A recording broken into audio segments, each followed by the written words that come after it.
9th. But Stephan is actually going to come on specifically so we can chat about a number 1 that's coming out tomorrow of Shoplifters Will Be Liquidated. So we're super excited for this title. So let's just dive right into it. So first off, we have Animosity number 24. So as this epic story continues from our longest running title of Animosity, we've now, the animals tried to set up a beautiful happy birthday setup for Jessie, who is now turning 13. So she's a teenager in this world now.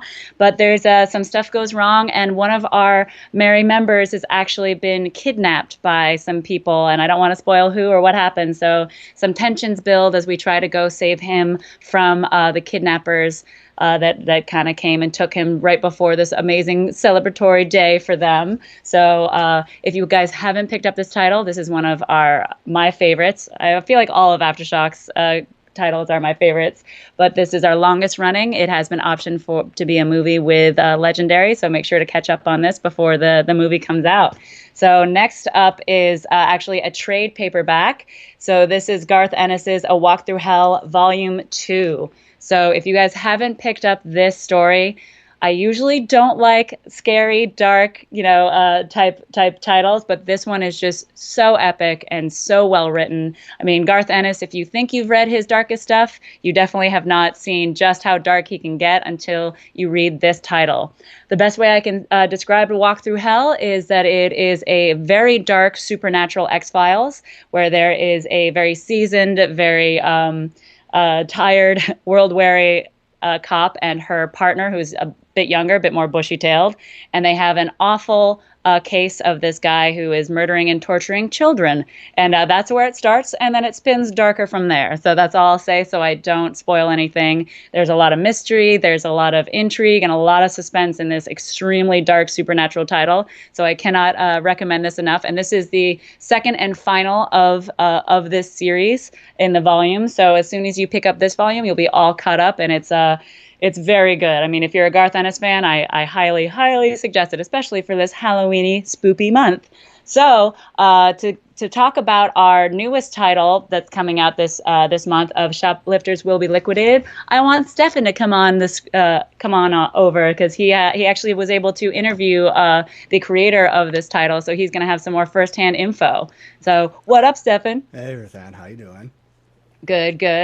So yeah, let's just dive right into it without spoiling too much about this title, because of course we guys want you to pick this up with fresh eyes tomorrow. So Stephan, why don't you tell us a little bit about everything that Patrick had to say about this amazing new title from him? Sure. Yeah, well, the first thing was that I'm a huge 2000 AD fan, and found out Patrick was as well, because I had to find out how much influence things like Judge Dredd and Grimjack had on this type of story. And he admitted wholeheartedly that, yeah, he grew up reading 2000 AD just like I did. So if you're a fan of that type, heavy metal, 2000 AD, those books, yeah, this one is, right up your alley. It's got a great concept of I don't want to call it a bleak future, but it's obviously a future where corporations have, taken full control of commerce and life in general. Yeah, very corporate future type of thing. Yeah. Yeah, you got these mega malls, not quite as big as like a Mega City One, but they're mega malls, and yeah, they've got this entire force that just their whole job is to the company, and to keeping that company viable. Yeah. So Yeah, this to the our point main where character, which is it's not just Nussbaum. yeah, it's not Yeah. just security guards looking at shoplifters. They're also looking at the employees, making sure that they're right. Because there's a scene in there where one of the employees is having a breakdown, and HR can't allow the customers to see it, so Yeah, security I can't has to allow make that to sure. happen in public, so they actually send him after them, and he's so to the letter, to the law. He's very lawful good, as us role players would say. So it's very hard for him to actually cross that line and be able to deal with an employee, but he does, and he actually. I like that there's actually a point that he repeats like all the rules and basically like the whole speech of like what he is and what he does to himself to remind himself like I'm doing the right thing. I'm supposed to be doing this, all that kind of stuff. Yeah, yeah. They're actually my favorite moment to describe his character as lawful good Yeah. is like it's around page 7 or 8 where he's chasing down a shoplifter, but his alarm goes off for his 12 o'clock break, Yeah. He just stops. He has to take his 12 He has o'clock to break. take his break. So yeah, it does a little like showing of what he does on his break, and as soon as it hits like break time's over, he's back on that on that shoplifter like without missing a beat. It's so funny. Yeah, yeah, it's great. Yeah, I really enjoyed that part of the book. Yeah, oh, actually, the book in general, and then of course it has the ending where uh, he's not. But we don't want to spoil it Yeah, I too don't want to much. spoil it, but Yeah. he's a very self-aware character, and now he gets exposed to more of the world that exists beyond his store, and Yeah. it's really going to pick up. And I'm interested to talk to Patrick again about issue 2 when it comes out. To see where it's going with those characters. So, but yeah, it definitely. Yeah. I enjoyed this more than I expected to, which is, I was hoping for a lot, but I got so much more out of this. Yeah, and you can see from the artwork, it's a very European style, like art style, as well as like you can see the color palette is just all these beautiful like blues and purples and magentas, and just really takes you. And there's actually what I really like too is a lot of the paneling. It's not as strict with paneling because like they'll be crossing through the same space, so you actually just see the character like crossing through, even though there's no like delineated lines between each like section. So it's really just some beautiful stuff. You can actually get that from the cover. Yeah. I love that cover. It's so great. Yeah. Yeah, so we're really stoked about this title. We hope that you guys are as well. So please check out your local comic book shop. And Stephan, did we have any variant covers for this one? There was a 1 in 10 incentive cover from Antonio Russo. Oh, beautiful. Oh, that's really great. Yeah, so that one, every store has a couple copies probably. Something you'll have to talk to your retailer about getting that one off their hands.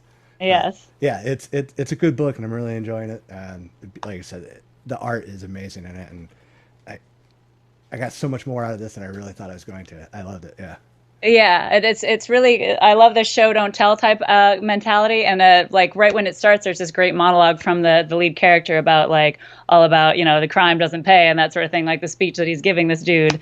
And yeah, you can definitely see already from this first issue that there's some internal intrigue going on, and maybe somebody's kind of pulling the strings more than we think. So I'm excited to see how this kind of pans out. Yeah, well, every HR department's evil, so this. Yeah, obviously, yeah. This one just lays it out there for you to know for sure.